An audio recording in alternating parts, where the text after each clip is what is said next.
오늘 이 시간에는 예레미야 55번째, 55번째 시간으로 다시는 내 이름을 부르는 자가 없으리라는 제목을 가지고 본문 말씀은 예레미야 44장 26절 말씀을 통해서 하나님께서 저와 여러분에게 주시는 말씀 함께 나누도록 하겠습니다.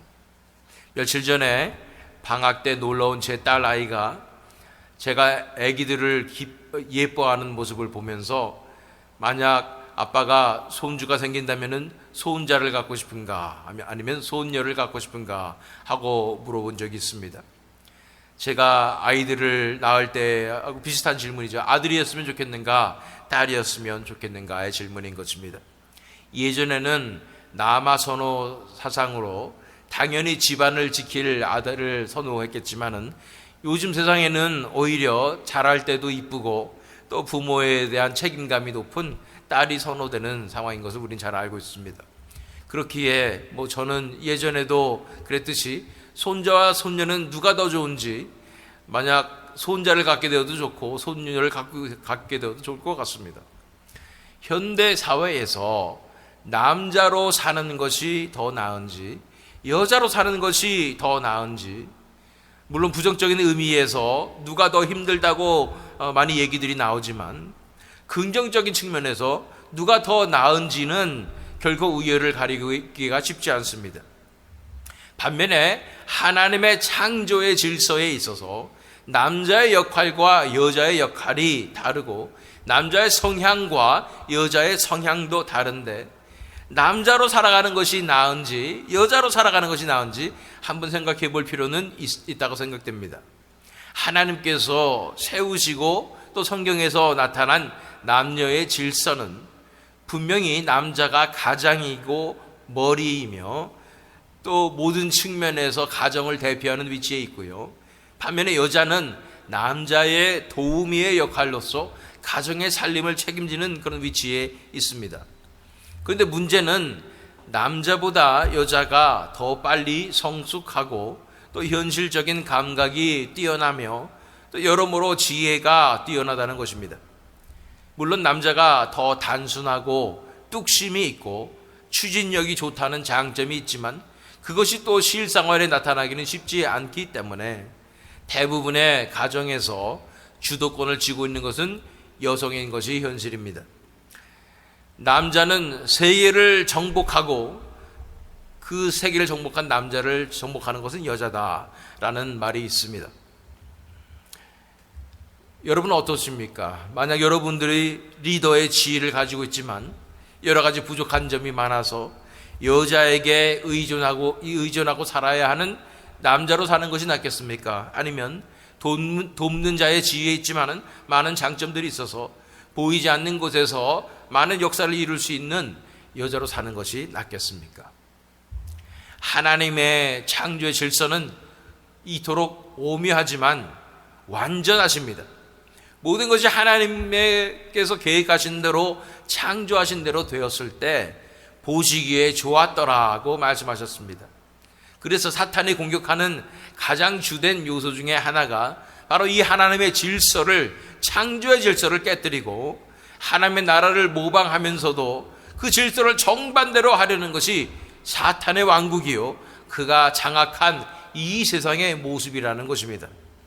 오늘 우리가 묵상할 예레미야 44장은 지난 시간에 살펴본 요한안의 잘못된 리더십과 결정으로 백성들이 다 애굽으로 돌아가기로 한 그런 상황 가운데 그것에 대해서 하나님께서 이제 너희가 이런 선택을 내렸기 때문에 이런 결과가 따를 것이라고 예레미야를 통해서 선포하시는 말씀인 것입니다. 그런데 하나님께서 이토록 진노하시는 가장 결정적인 이유가 밝혀지게 되는데 그것은 우상 숭배 중에서도 특별히 하늘의 여왕이라고 불리는 여신 숭배였던 것입니다. 오늘 이 시간에는 이 하늘의 여왕이라고 불리는 이것은 곧 요한계시록에 나오는 음녀를 상징하죠. 이 음녀의 정체에 대해서 밝히며 어떻게 하나님의 백성들이 또 그리스도의 몸된 교회가 이 음녀의 유혹을 그리고 미혹을 이겨내며 승리할 수 있는지에 대해서 함께 살펴보는 시간을 갖도록 하겠습니다. 우리 예레미야 44장으로 가서 12절과 13절 말씀 먼저 읽겠습니다. 내가 또 애굽 땅에 머물러 살기로 고집하고 그리로 들어간 유다의 남은 자들을 처단하리니 그들이 다 멸망하여 애굽 땅에서 엎드러질 것이라. 그들이 칼과 기근에 망하되 낮은 자로부터 높은 자까지 칼과 기근에 죽어서 저주와 놀램과 조롱과 수치의 대상이 되리라. 내가 예루살렘을 벌한 것 같이 애굽 땅에 사는 자들을 칼과 기근과 전염병으로 벌하리니. 하나님께서 애굽 땅으로 피신하기로 선택한 이스라엘 남은 자들, 유다의 남은 자들을 거기에서 멸하시겠다고 말씀하시는 것입니다. 그리로 들어간 유다의 남은 자들을 처단하리니 그들이 다 멸망하여 애굽 땅에서 엎드러질 것이야. 칼과 기근 그리고 저주와 놀램과 조롱과 수치의 대상이 된다는 것입니다. 하나님께서 저주를 하시는 것이고 하나님께서 심판하시겠다고 선포하는 말씀인 것입니다. 뿐 아니라 그 뒤 바로 14절 말씀 읽어보면 애굽 땅에 들어가서 거기에 머물러 살려는 유다의 남은 자 중에 피하거나 살아남아 소원대로 돌아와서 살고자 하여 유다 땅에 돌아올 자가 없을 것이라. 도망치는 자들 외에는 돌아올 자가 없으리라 하셨느니라. 가다가 도망쳐서 난 못 가겠다 하고 유다 땅으로 돌아오는 사람 외에는 거기 간 사람들은 아무도 돌아오지 못한다고 강력하게 말씀하시는 것입니다. 하나님께서 왜 이렇게 싫어하실까요? 왜 이 애굽 땅으로 유다 백성들이 가는 것을 싫어할까요? 지난 시간에 우리가 또 살펴보았지만 하나님께서는 이 세상을 상징하는, 세상의 권력을 상징하는 이 애굽을 의지하지 말라고 하며 애굽으로 돌아가지 말라고 말씀하셨습니다. 그런데 애굽으로 간다는 것은 세상을 의지하는 것이고 세상의 권력을 의지하는 것이기 때문에 우상 숭배에 해당하는 것이지요. 이러한 하나님의 엄정한 말씀이 예레미야로부터 선포되었는데 그것에 대한 이 백성들의 반응은 어떠했을까요? 그들이 다 무서워하고 떨며 회개하는 역사가 일어났을까요? 그들이 이미 불순종해서 애굽 땅으로 갔습니다. 첫 번째로 불순종해서 우상 숭배해서 예루살렘이 무너졌는데 이 예루살렘이 무너진 것을 보고도 그들은 회개하지 않으며 다시 한번 하나님을 배신하고 애굽을 택해서 애굽으로 도망간 것입니다. 그들에게 하나님의 말씀에 엄정한 심판과 저주의 말씀이 선포되었을 때 그들의 반응은 이랬습니다. 15절로 17절 상반절 말씀을 읽어보면 그리하여 자기 아내들이 다른 신들에게 분향하는 줄을 아는 모든 남자와 곁에 섰던 모든 여인 곧 애굽 땅 바드로스에 사는 모든 백성의 큰 무리가 예레미야에게 대답하여 이르되 네가 여호와의 이름으로 우리에게 하는 말을 우리가 듣지 아니하고 우리 입에서 낸 모든 말을 반드시 실행하여 우리가 본래 하던 것 곧 우리와 우리 선조와 우리 왕들과 우리 고관들이 유다 성읍들과 예루살렘 거리에서 하던 대로 하늘의 여왕에게 분향하고 그 앞에서 전제를 드리리라. 충격적인 말씀이죠. 이런 하나님의 심판의 말씀에 대해서 유다 백성들의 반응은 이거 잘못됐습니다 하나님 하고 하는 이런 가식적인 것도 없어졌어요. 이제는 완전 적반하장인 것입니다. 그래요? 그럼 나 하나님 안 섬기고 사실은 우리 대대로 누굴 섬기냐면 하나님 섬긴다고 겉으로는 그랬지만은 사실은 우리가 다 하늘의 여왕 섬기고 있었어요. 그러니 하늘의 여왕 그냥 섬길래요 라고 그냥 대놓고 얘기하는 것입니다. 정말 하나님의 말씀이 선포될 때 대놓고 대적을 하는 것이고 정면으로 대적하는 것이고 영어로 double down 하는 것입니다. 어쩜 이렇게 겁이 없을까요? 죽으려고 작정을 하면은 뭐든 못하겠습니까? 근데 여기서 우리가 알아야 되는 것은 하늘의 여왕이라는 대상이 등장한다는 것입니다. 이 하늘의 여왕이 무엇이길래 이렇게 이들은 은밀하게 하늘의 여왕을 섬겼다가 이제는 대놓고 하늘의 여왕을 섬기겠다라고 얘기하는 것일까요? 그 뒤에 말씀 17절 하반절 말씀부터 18절 말씀까지 읽습니다. 그때는 우리가 먹을 것이 풍부하며 복을 받고 재난을 당하지 아니하였더니 우리가 하늘의 여왕에게 분향하고 그 앞에 전제 드리는 것을 패한 후부터는 모든 것이 궁핍하고 칼과 기근에 멸망을 당하였느니라 하며, 하늘의 여왕을 은밀하게 섬겼을 때는 먹을 것이 많고 축복을 받은 것 같았다는 거예요. 그런데 하늘의 여왕에게 분양하는 것을 이제는 우리가 회개되니까 패하고 그런 다음에는 오히려 궁핍하고 칼과 기근에 멸망을 당했다라는 엄청난 기억의 왜곡을 하고 있는 것을 보게 되는 것입니다. 말도 안 되는 얘기예요. 하늘의 여왕 때문에 망한 것이고 그래서 심판당한 것인데 오히려 하늘의 여왕을 섬기니까 오히려 우리가 잘 먹고 잘 살았다라고 엄청나게 착각하게 되는 것입니다. 원인과 결과를 반대로 얘기하게 되는 거예요. 여기서 우리가 알 수 있는 것은 이 하늘 여왕을 숭배하고 분향했던 것이 이것 때문에 이스라엘 백성들이 망한 것뿐 아니라 이것 때문에 하나님께서 애굽으로 절대로 가지 말라고 했던 이유가 거기 있다는 것입니다. 하늘 여왕의 본산이 막 애굽 땅에 있는 거예요. 거기 가면 그냥 저절로 나는 하늘 여왕을 섬기고 싶은 미혹의 영이 사로잡아 가지고 그렇게 정신 못 차리게 된다는 얘기예요. 하늘의 여왕이 누구이기에, 그 정체가 무엇이기에 이렇게까지 하나님의 백성들이라고 불렸던 이스라엘 백성들을 이렇게 폐륜으로 만드는 것일까요? 이것에 대한 예레미야를 통해서 하나님께서 이 이스라엘 백성들에게 이렇게 반항하는 것에 대해서 대답하신 것이 25절 말씀이죠. 만군의 여호와 이스라엘의 하나님께서 이와 같이 말씀하시되 너희와 너희 아내들이 입으로 말하고 손으로 이루려 하려 이르기를 우리가 서원한 대로 반드시 이행하여 하늘의 여왕에게 분향하고 전제를 드리리라 하였은즉 너희 서원을 정취하며 너희 서원을 이행하라 하시느니라. 마치 하나님께서 그래 너희가 원하면 뭐 그렇게 해도 되라고 허락하시는 것 같지만 사실은 하나님께서 유기하시는 상황이죠. 유기한단 말은 뭐예요? 버린다는 거예요. 하나님께서 그냥 포기하신다는 말이에요. 지키시는 손길을 내려놓으시는 것입니다.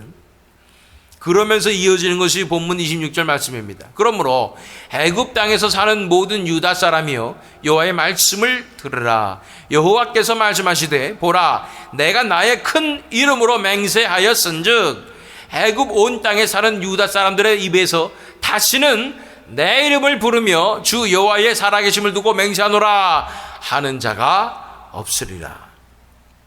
하나님께서 버려버리시는 것의 결과는 앞에서 말씀하신 저주와 심판과는 다른, 그보다 더 나아가서 아예 하나님을 찾지 않게 되는 벌인 것입니다.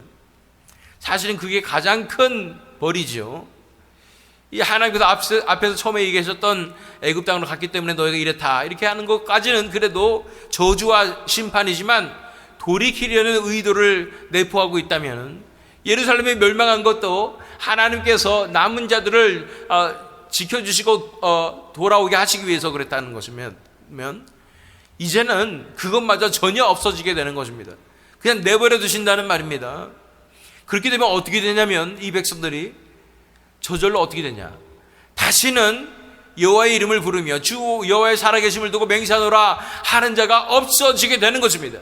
하나님의 은혜가 아니었다면 모두가 다 하나님을 택할 자는 아무도 없는 것이고 이렇게 하나님을 부인하게 될 것이고 하나님 앞에 부르짖을 수도 없게 되는 것입니다. 이것이 가장 큰 심판이요 가장 큰 저주인 것입니다. 이것이 가장 큰 형벌인 것입니다. 얼마나 무섭습니까?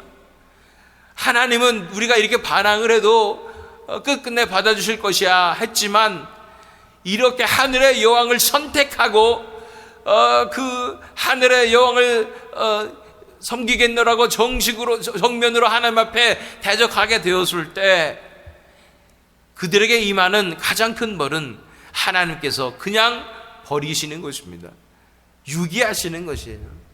그렇게 되면 그 누구도 하나님을 찾을 수도 없고 하나님을 섬길 수도 없고 하나님 앞에 나올 수도 없는 것입니다. 이 유기된 자들은 절대로 하나님을 찾지 못하게 됩니다. 이것이 진정한 저주이고 심판입니다. 이 세상에서의 죽음, 고통 이런 것들 다 죽임을 당하리라, 칼로 기근으로 망하리라, 전염병으로 말하리라, 이런 거 되게 엄청나게 잔인해 보이고 심각한 심판같이 보이지만 그것이 가장 큰 심판이 아니라 하나님을 찾을 수조차 없게 되는 그것이 가장 큰 심판인 것입니다. 이 세상에서의 죽음과 고통을 어떻게 영원한 지옥의 형벌과 비교할 수가 있겠습니까? 영원토록 절망 가운데 하나님 없이 살아가는 그것이 바로 지옥이고 그것이 가장 큰 심판이라는 거예요. 무섭지 않습니까? 내가 언젠가 하나님을 잊어버리고 하나님의 이름을 부를 수도 없고 하나님을 찾을 수도 없는 존재가 된다는 것이 가장 큰 심판인 것입니다. 엄청난 고통 가운데 절망 가운데 살아가게 되는 것입니다. 그러면 도대체 하늘의 여왕이 누구이기에 이렇게 하나님의 백성을 망쳐버릴 만큼 악랄한 것일까요? 서두에 제가 잠깐 말씀드린 대로 이 하늘의 여왕은 요한계시록에 나오는 음녀입니다. 요한계시록 17장 3절로 4절 말씀 읽겠습니다. 곧 성령으로 나를 데리고 광야로 가니라. 내가 보니 여자가 붉은 빛 짐승을 탔는데 그 짐승의 몸에 하나님을 모독하는 이름들이 가득하고 7 머리와 10뿔이 있으며 그 여자는 자줏빛과 붉은빛 옷을 입고 금과 보석과 진주로 꾸미고 손에 금잔을 가졌는데 가증한 물건과 그의 음행에 더러운 것들이 가득하더라. 이 음녀가 무엇을 탔냐면 붉은빛 짐승을 탔는데 이것은 요한계시록에 나오는 적그리스도를 상징하지만 여기서 나오는 이 붉은빛 짐승은 적그리스도보다 더 큰 용을 상징하는 것입니다. 다시 말해서 사탄을 상징하는 것, 사탄을 등에 업은 거, 사탄에게 업힌 거죠. 사탄도 조종하려는 그런 정도의 엄청난 포스를 자랑하고 있다는 거예요. 이 음녀의 역할은 미혹입니다. 그리고 하나님의 나라의 질서를 파괴하는 것입니다. 하나님의 창조 질서를 파괴하는 것이 이 음녀의 역할인 것입니다. 전면적으로 나서지 않아요.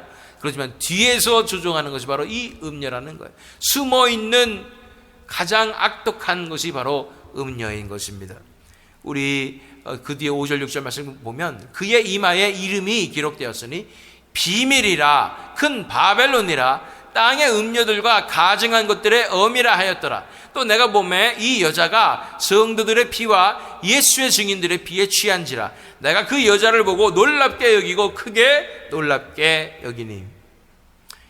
바벨론이라고 하였습니다. 화려함과 재력으로 온 땅을 미혹하고 이 온 땅의 왕들, 권세 잡은 자들을 다 사로잡을 뿐 아니라 성도들도 다 타락시키며 미혹시킬 뿐 아니라 교회를 핍박하고 박해하여 순교자의 피를 흘리게 하는 것이 바로 이 음녀였던 것입니다. 이 여자가 성도들의 피와 예수의 증인들의 피에 취한지라. 이쯤 되면 우리는 거룩한 분노가 치밀어 오르지 않을 수가 없습니다. 정말로 교회의 원수가 되는 것이 이 음녀인 것입니다. 그런데 이 음녀가 버젓이 활동하며 교회 안에서 역사하여 미혹하면서 수많은 사람들을 무너뜨리려고 하는 것입니다. 사탄과 짐승과 거짓 선지자가 하나님의 삼위일체에 대응하는 악한 세력의 주동자들이라면 음녀는 그들 뒤에서 그들을 도와서 교회를 미혹하며 세속화시키며 타락시킵니다. 음녀는 또한 세상에 정권 잡은 자들을 다 미혹하여 타락시키지만 그래서 온 세상 가운데 장악하고 이 금권으로 돈으로 물질로 온 세상을 다 조종하지만 그의 가장 중요한 목적은 교회의 틈타서 교회를 미혹하는 것입니다. 그래서 이 음녀는 이 영적인 존재지요.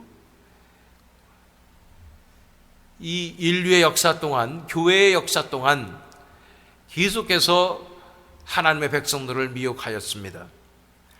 하와도 미혹했죠. 하와의 마음 가운데 왜 하나님께 순종해야 되는가?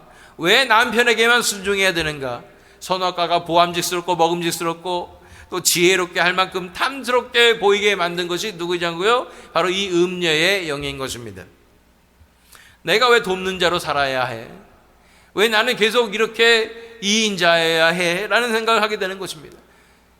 남편을 조종할 수 있다고 생각하게 하고, 그래서 결국은 남편을 조종해서 선악과를 따먹게 만든 것이 바로 이 음녀의 영인 것입니다. 그 결과 어떻게 됩니까? 인류 전체가 다 타락해 버렸습니다. 그 뒤로 또 대표적인 인물이 누가 있겠습니까? 이세벨이죠. 아합 왕의 아내 이세벨. 아합 왕을 조종해서 수많은 선지자들을 다 죽여버리고 바알과 아세라를 숭배하게 하는 것입니다. 그래서 850대 1에 엘리야의 이 전쟁 기억나시죠? 바알 400명, 아세라 450명인가요? 그 반대인가요? 어쨌든 이 아세라가 바알과 함께 있는 가장 중요한 그런 우상 아니었겠습니까? 이 아세라가 바로 여신이에요. 풍요의 여신. 바알이 남자고 아세라는 여자인데 이 여신도 또 이 음녀의 영에 해당하지 않겠습니까? 대표적인 메소포타미아 지역의 여신이 아스다롯이라고 불리는 바로 그 여신입니다. 그 가나안에서는 그것이 아세라라고 불리기도 하고, 그 동일한 이 여신이 이집트에서는 이시스라고 불리고, 그게 또 그리스로 넘어가면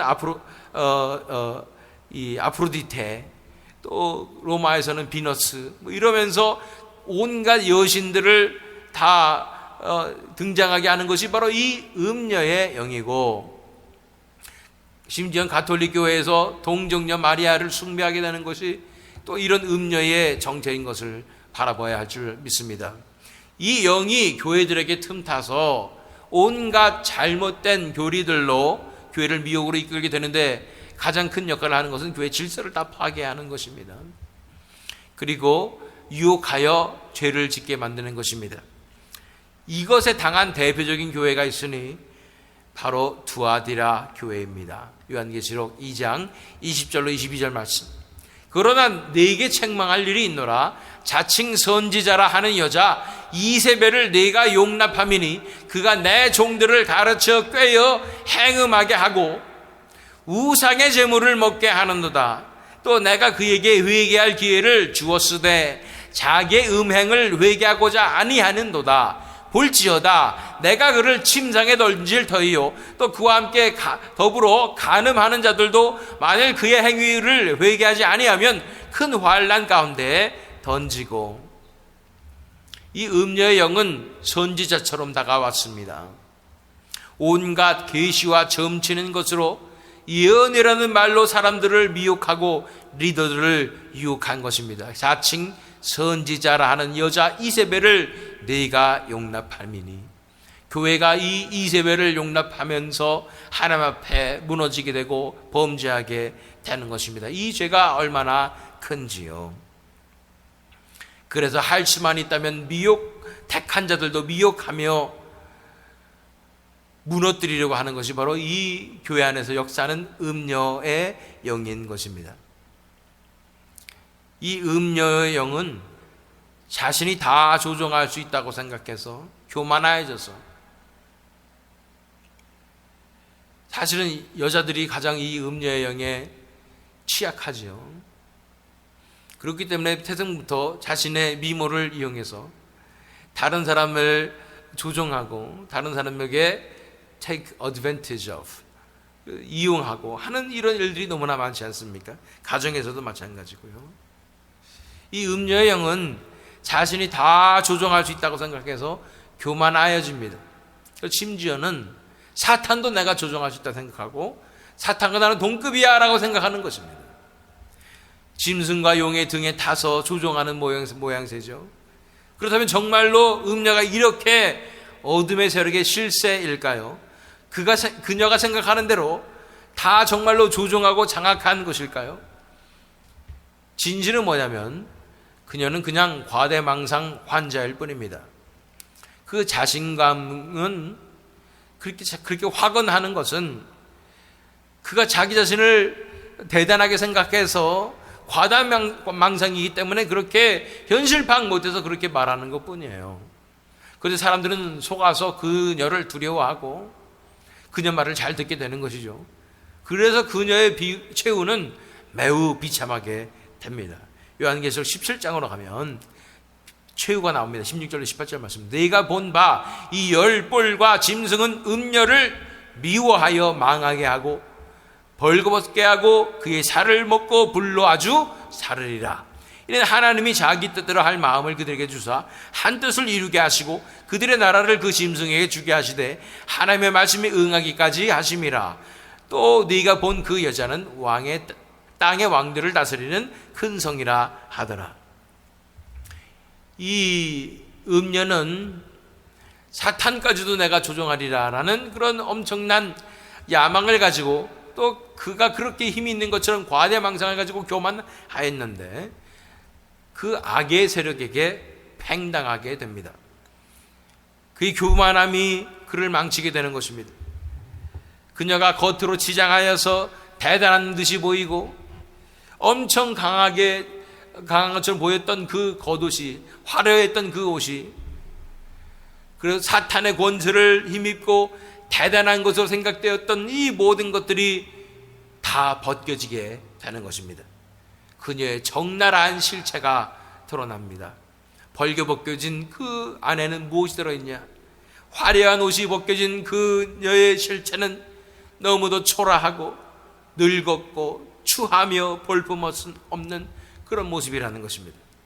온 세상을 호령하며 조종하고 두려움에 떨게 했던 이 음녀의 정체는 너무도 초라하고 추악한 늙은 장녀 같은 모습이었던 것입니다. 많은 교회들이 이 음녀에게 미혹당해 있습니다. 많은 왕들이 이 음녀에게 조종당하고 있습니다. 그러나 그 실체가 드러날 그날이 다가오고 있습니다. 큰 성 바벨론은 순식간에 무너지는 것입니다. 요한계시록 18장 16절로 18절 말씀 이르되 화 있도다 큰 성이여 세마포 옷과 자주 옷과 붉은 옷을 입고 금과 보석과 진주로 꾸민 것인데 그러한 부가 한 시간에 망하였도다. 모든 선장과 각처를 내리는 선객들과 선원들과 바다에서 일하는 자들이 멀리 있어서 그가 불타는 연기를 보고 외치르되 이 큰 성과 같은 성이 어디 있느냐 하며 그녀가 자랑했던 부가 한 시간에 다 무너집니다. 붙잡고 있었다고 생각했던 모든 권력과 조정하고 있었던 끈들이 다 끊어지게 되는 것입니다. 제물로서 노예 삼았던 그 권세가 한 시간에 다 무너지게 되는 것입니다.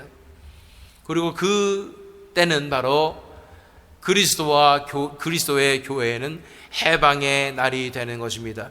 그 뒤 19절 20절 말씀 읽어보면 티끌을 자기 머리에 뿌리고 울며 애통하여 외쳐 이르되 화 있도다 이 큰 성이여 바다에서 배 부리는 모든 자들이 너의 보배로운 상품으로 치부하였더니 한 시간에 망하였도다. 하늘과 성도들과 사도들과 선지자들아 그로 말미암아 즐거워하라. 하나님이 너희를 위하여 그에게 심판을 행하셨음이라 하더라. 하나님께서 반드시 심판을 내려주실 것입니다. 우리의 원수를 하나님께서 갚아주실 것입니다. 이 음녀를 다 무너뜨리실 것입니다. 큰 성 바벨론을 무너뜨리실 것입니다. 이 음녀가 벌거벗겨지게 될 것입니다. 그 추악한 실체가 드러나게 될 것입니다.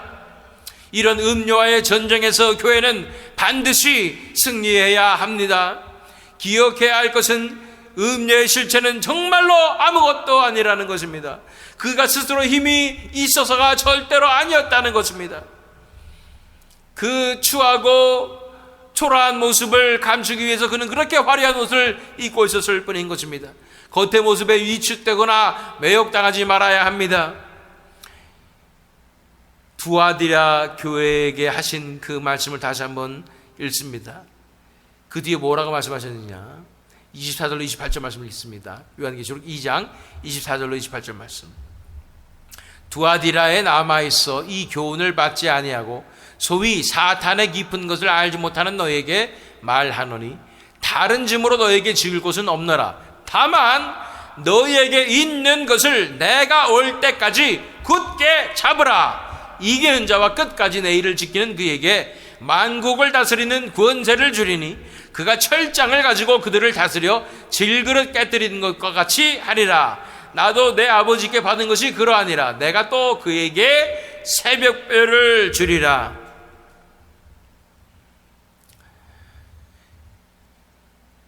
이제는 교회들이 깨어나야 되는 줄로 믿습니다. 이 음녀의 실체를 하나님께서 오늘 드러내신 줄로 믿습니다. 이제 우리가 붙잡아야 될 것은 다른 엄청난 신비로운 것이나 화려한 것이나 또는 세상의 지혜나 물질이 아닙니다. 우리가 갖고 있는 것을 붙잡으면 된다고 했는데 그 갖고 있는 것이 무엇입니까? 그것은 바로 예수 그리스도의 십자가의 복음입니다. 다만 너에게 있는 것을 내가 올 때까지 굳게 잡으라. 이 십자가를 붙잡아야 합니다. 이 복음을 붙잡아야 합니다. 여기에서 떠나지 않아야 합니다. 여기서 타협하지 않아야 합니다. 이것만을 붙잡아야 음료의 유혹에서 벗어날 수가 있고 물리칠 수가 있고 승리할 수가 있는 줄로 믿습니다. 끝까지 이기는 자와 내 일을 지키는 그에게는 만국을 다스리는 권세를 주리니 철장을 가지고 그들을 다스려 질그릇 깨뜨린 것 같이 하리라. 만국을 다스리는 권세가 끝까지 받은 이 복음을 붙잡고 승리하는 자들에게 주어지는 것입니다. 다 때려 부실 것입니다. 어둠의 세력을 다 부숴버릴 것입니다. 음료를 붙잡아 버릴 것입니다. 질그릇 깨뜨리듯 깨뜨려버릴 것입니다. 또한 이 교회에게 새벽별을 주리라 말씀하신 것입니다. 새벽별이신 예수 그리스도가 함께 계시는 놀라운 역사가 일어나길 줄로 믿습니다. 그러니 이 애굽으로 건너갔던 유다 백성들이 했던 것은 결국 하늘 여왕을 섬기고 우상 숭배하고 여신을 숭배하는 것이고 음녀에 미혹당하게 된 것입니다. 음녀에 미혹당하면 모든 것을 다 잊어버리고 하나님마저 잊어버리고 하나님을 찾을 수도 없는 그런 절망의 멸망의 상태가 되어버리는 것입니다. 그러므로 우리는 어떻게 해야 되겠습니까? 우리에게 있는 이 복음의 말씀을, 이 진리를 꼭 붙잡아서 음녀의 미혹에 흔들리지 않으므로 새벽별이신 예수님을 받아서 예수님께서 사시는 십자가의 삶으로 나아감으로 음녀와의 전쟁에서 승리하며 음녀가 무너지고 멸망하여 그 초라한 모습이 드러나는 것을 바라보며 또 그래서 하나님께 영광 돌리시는 저와 여러분 되시기를, 또 이 새 믿음 장로교 되기를 예수 그리스도의 이름으로 축원합니다.